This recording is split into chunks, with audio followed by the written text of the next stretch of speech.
better the last couple of games. Getting ready to play Villanova, obviously the best team in the country. Got to play with some fight, but I like the position that we're in. I like our mindset, and another road game. We've been on the road a ton. It's more about paying attention to the details, Ed. I think you mentioned that a couple of games ago. Like, we need to do the little things right now, and do you think you've done that the last couple of times out, or paid better attention to it? We're trying to focus more in on the details of passing, catching, trusting each other a little bit more, and really trying to keep it simple. Play fundamental basketball. Somebody's open, pass the ball.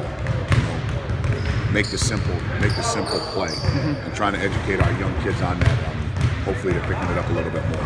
What are you seeing like from the newcomers of Villanova? Obviously, you know about the Hearts of the world, but what about the guys that have come in there? How have they been able to just like flow right in? Well, Jay does a phenomenal job. They won a national championship for a reason. They got a lot of veteran guys on the floor that have been in the game. The new guys that DiVincenzo redshirted, so he knows their culture. All the other guys have played, so it's not like they got a new group of guys. They're juniors and seniors. They're led by their seniors. It'll be a tough game. This is a game we got to worry about ourselves. Villanova's going to do what they do.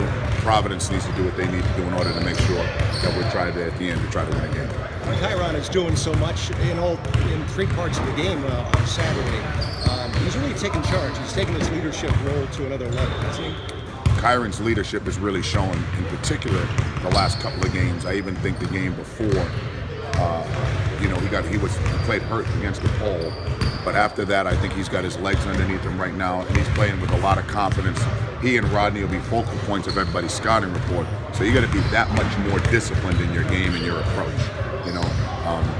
I always try to let them look at some of Tom Brady's interviews, and how dialed in and how detailed he is, knowing he's the focal point every game he goes out there.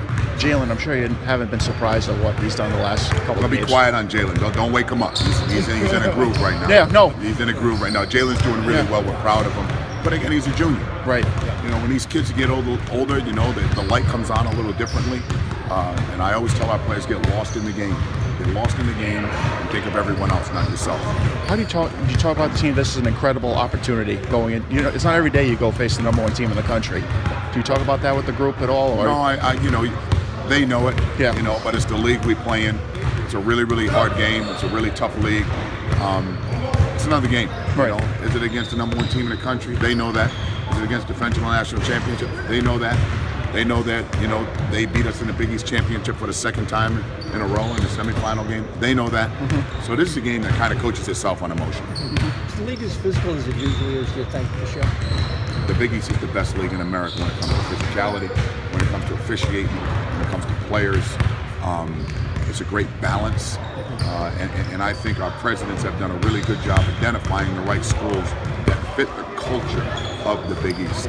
So it's very physical, very, very, very physical. The game is called defensively. It's still called pretty much, the physicality. The Big Beast sums it up. I wanted to go back to last year when you guys found out the game was going to be moved to Sunday. Just about those 2 days and how much maybe they helped the bonding aspect, doing things, and maybe preparing as well, if you can look back on. Well, I think anytime you get a chance to get your kids together for a period of time. You couldn't do anything, obviously, down there. We didn't do much. Again, the games are played, it's a quick carryover. But anytime you get a chance to really bond with your team, send the right messages, get them a chance to appreciate each other's strengths and not identify the weaknesses, I think you get a group of guys that care for one another. And if you can do that, you're going to give yourself a chance beyond basketball. All right, thanks. Thanks a lot.